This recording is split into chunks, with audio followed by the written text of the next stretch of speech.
अपने दिमाग में ज्यादा लेना नहीं चाहिए। जो बुरी बात हुई उसे छोड़ो, आगे बढ़ो, आनंद में जीवन व्यतीत करो। अब पीछे जो घट गई उसके विषय में अब हम डिप्रेशन में जाए क्या? वर्तमान को नष्ट करें क्या? वर्तमान क्यों, पीछे की बातों में भूत की। से तुम जो चाहो वो पा सकते हो। रामू ने छड़ी ली, लेकिन उसने उसका इस्तेमाल कभी भी अपने लिए नहीं किया। भगवान के सहारे रहो, परिस्थिति सबकी खराब है, किसकी अच्छी?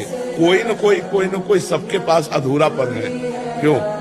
सबके जीवन में अधूरापन है कि यार अगर ये हो जाता तो हम पूरे हो जाते हैं। सबके जीवन में अधूरापन है, हम लोग इस धोखे में न रहे। माया इसी अधूरेपन में बुढ़ापे तक मार देती है और एक को भजन नहीं हो पाता। ये होता है कि अब ये हो जाए फिर भजन, अब ये हो जाए फिर भजन। भजन को टालते रहते हो, मृत्यु नजदीक आ जाती है और मर जाती है। उसने हमेशा दूसरों की मदद की। एक दिन जादूगर वापस आया और रामू ने उससे पूछा, तुमने जैसे जब ये कि अब हमारी बास की तो व्यवस्था थी नहीं, गरीब बाबा जी तो ऊपर जाकर मदन मोहन जी का मंदिर है ना, ऊपर शिखर के पास, दोपहर का समय था। अब एकांत समय तो एकदम आर्त भाव आया, रोए कस के कि हमें वृंदावन वास नहीं मिलेगा, क्योंकि हमारा कोई परिचय नहीं, हमारे पास अर्थ नहीं और आश्रमों में अलग व्यवस्था होती है। बहुत रोए, फिर आया चलो अब काशी चलते।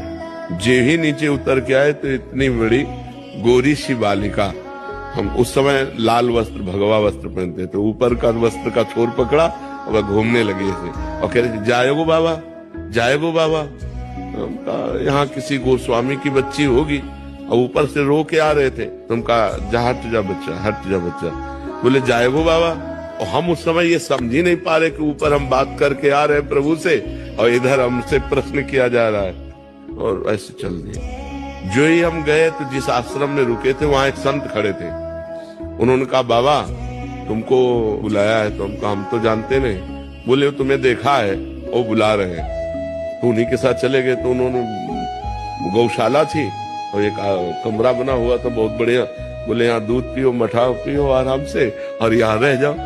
अरे हम कहे तो भगवान के, तब हमें एकदम वापस ध्यान आया कि वो जाएगो बाबा। हम कहे तो श्री जी थी, भागे वहां, दौड़ के गए, आसपास पूछा, वहां कोई गोस्वामी कर ले रहता, वहां तो सब संत जन रहते।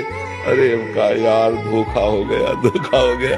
श्री जी ऐसा आई और हम उनको छुआ भी नहीं। वो हमारा वस्त्र अब बालिका रूप में थी। अगर हमें पता हो कि वृंदावनाधीश्वरी लीला कर रही तो उसी समय गले लगा। पर वो बहुत चतुर है, जब तक वो सामने रहेंगे तब तक संशय रखते हैं कि पकड़ न पावे, और जहाँ वो अलग होते तब पक्का विश्वास हो जाता है कि प्रभु ही थे। ऐसा होता है। छड़ी का इस्तेमाल क्यों नहीं किया? रामू ने जवाब दिया, मैंने दूसरों की मदद करने के लिए छड़ी का इस्तेमाल किया और मुझे इससे बहुत खुशी मिलती है। जादूगर बहुत खुश हुआ और उसने रामू को आशीर्वाद दिया। इस कहानी से हमें यह शिक्षा मिलती है कि हमें हमेशा दूसरों की। दो ही हैं जो आपको गिरा सकते हैं, एक प्रलोभन और एक भय। प्रलोभन कभी करना नहीं और भयभीत कभी होना नहीं। नाम जप करना और भगवान के भरोसे में रखना तो हर विपत्ति संपत्ति बढ़ाने वाली बन जाएगी। मदद करनी चाहिए और हमें स्वार्थ से बढ़कर कुछ आगे सोचना चाहिए। रामू ने जिस तरह जादूगर से छड़ी ली और दूसरों की मदद की, ऐसे ही हमें भी हमारे जीवन